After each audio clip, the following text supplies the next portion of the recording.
Garren Rood is the first new pact you get in Soulframe after your starting pact. It looks amazing, but how strong is it compared to Soulframe's other pacts? Let's find out. The Torment Stag is one of your earlier fables in Soulframe, and the Garren Rood Pact is one of the rewards for completing this quest. When the fable is done, you'll find the pact ready to craft with Tuvolcane, but you'll need to have completed her Steelsinger quest first and gotten her bond up to level 3. I'll put a link below if you want more information on Tuvolcane and crafting. The first ability you get with Garren Rood is Behest. This is an AoE crowd control which causes enemies to shudder in confusion and slowly back away. The range of this CC scales with Grace and its duration scales with Spirit.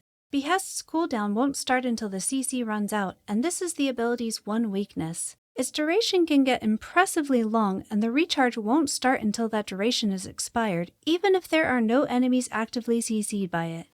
Garren Rood's second ability is Stampede, which summons a herd of spirit stags to rush in the direction you cast it. These stags will do some modest damage to the targets they hit, which scales with courage, but is affected by enemy damage reduction. I say modest damage because even though the stags can hit fairly hard individually, the low density of the herd makes those hits pretty unreliable. The stags can also get blocked by some objects and terrain, and the only way to get solid DPS out of them is by kiting enemies through their path. It's just a bit too clunky for me to use for the damage, but the way enemies stumble when they get hit or try to block the deer makes Stampede a pretty solid crowd control option, even if it doesn't deal as much stagger as I would like.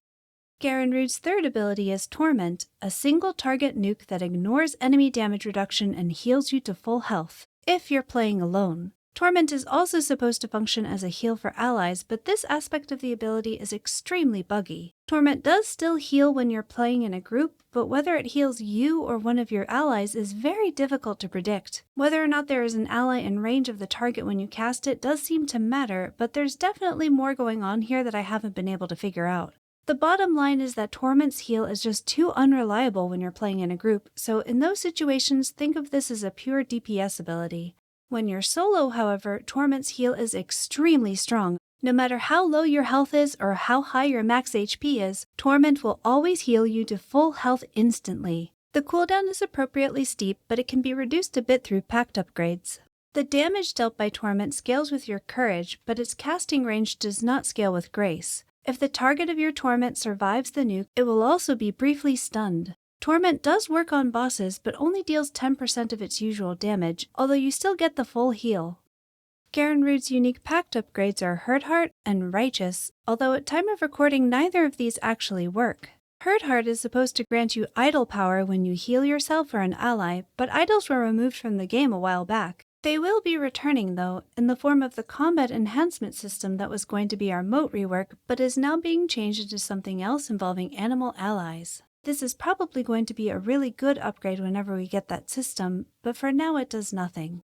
Righteous used to significantly reduce your cooldown for Behest, although the scaling used to be a bit broken. Now it no longer works at all, perhaps an attempted fix that went wrong. If either of these upgrades are fixed by the time you're watching this video, then they are definitely worth investing in, but for now we have to skip them because they don't work. Since Garren Rood's abilities can scale fairly well with every virtue, this is a great pack to run with any weapon. Just make sure you hit your weapon's attunement cap, or get as close to it as you can, and then spread out your other points as evenly as possible. On the other hand, if you don't have many virtue points to spend, or if you just like focusing on a single virtue, the base values for Garren Rood's abilities are good enough that you could dump all your points into any single virtue and still have solid performance on all your abilities. But which weapons benefit most from Garren Rood? Well, since we have a full heal that we can cast at range, we don't need sympathy, making this a great choice for weapons with low smite chance. The long-lasting CC from Behest also makes Garren Rood great for weapons with slower animations, so let's look at two different builds that fit these criteria, one for Rook and one for Blitzle.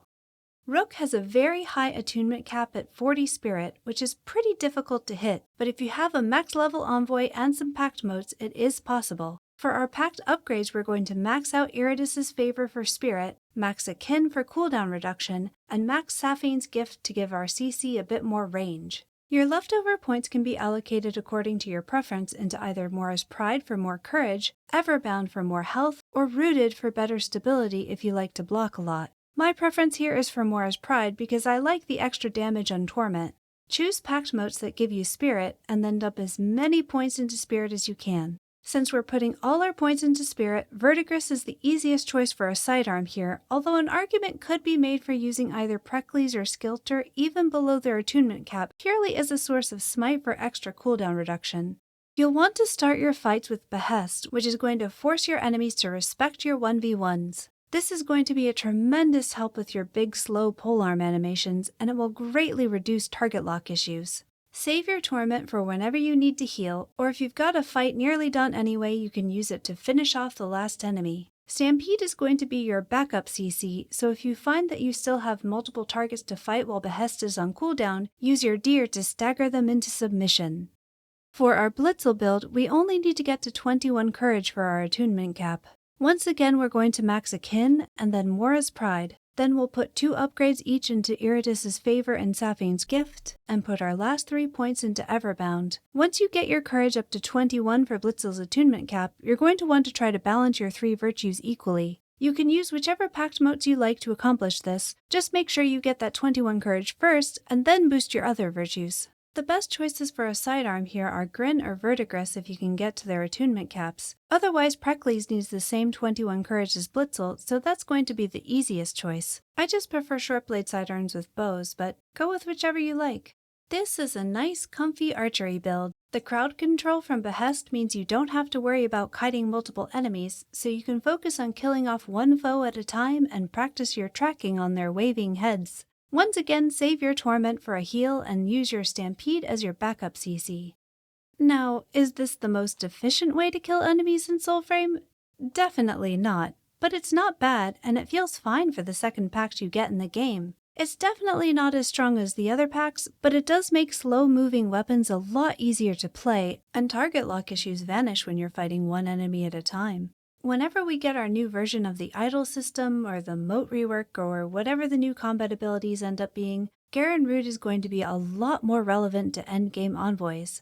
But until then, this is still a solid pact, and it will provide at least some value no matter which virtue your build favors. I hope you enjoyed this closer look at Garren Rood and that you're just as excited as I am about our third Omen Beast pact coming in Preludes 11.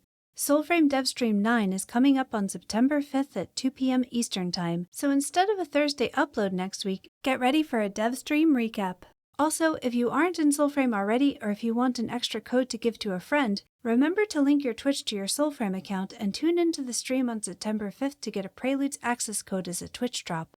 As always, if you've enjoyed this video, please help out my channel with a like or a subscribe.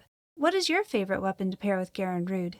Tell us in the comments, and until next time, happy hunting!